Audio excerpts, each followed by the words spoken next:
TIA process is really important because it really gives teachers a chance to sit down together and to discuss what it is that we want students to know and to be able to do, and what it is that is being required not only at the state level but also at the national level.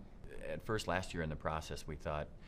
we'll get the TIA done for the state standards, and then this year we transitioned that into the Common Core, and that would be a fairly easy transition. And as we dove into it on Monday, we found out that it's not, and it's going to be a pretty big and somewhat radical change, at least in math. The thing I think is very exciting about it is with these new standards, we are going to be doing a lot more about teaching children how to be literate.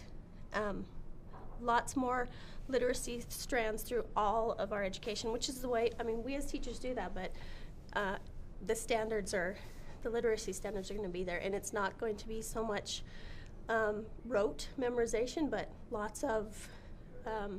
critical thinking and writing, reading, speaking. That's what we've been working on this week in our even social studies science, integrating literacy through all of the subjects at school. Kids really need to have those communication skills to grow to be literate, competent adults. And so incorporating, reading, writing, listening, speaking into Idaho history, that lets those kids have that way to express themselves, to understand the connections between past and present, and to be able to have a discussion with their peers, which is, as we all know, you never get to the point in your life that you're not working with other people. If you can't communicate, you're not ever going to be successful. The 3 goals I have in my classroom are that students will leave be better problem solvers, working with others, and better writers. And they learn a lot of history along the way, but the history is the vehicle to teach them these lifelong skills. So to me, history is more of a secondary, it's a ways to a means, because I want them to apply what I've taught them into their getting a job, working relationships, and dealing with others. Having everyone on the same page, saying this is where we need to be, setting goals and standards and moving toward those kinds of things is going to be the key to success. Just the aligning, it's going to help me to understand where the students are at. There's a lot of times where I get my students and I'm not really sure what their prior knowledge is, what their background knowledge is. And by aligning this, I know exactly,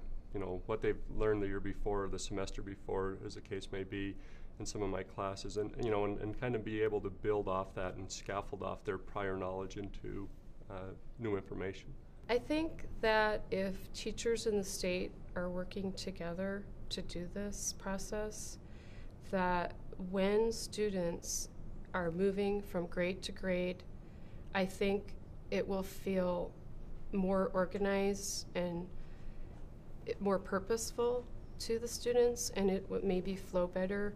the educational process, because it's being aligned and it's in a more organized fashion instead of random. We are talking about the future of what we do, what we're vested in between the children and our careers, and this is why it's important that we're here, is that we're on top of it, so that Hillview Elementary still looks great, that we're making the scores we need to make, because this process is going to help us make AYP and do well with our testing, and we want to be a part of that. We want our children to be successful and have the skills they're going to need to be successful as adults.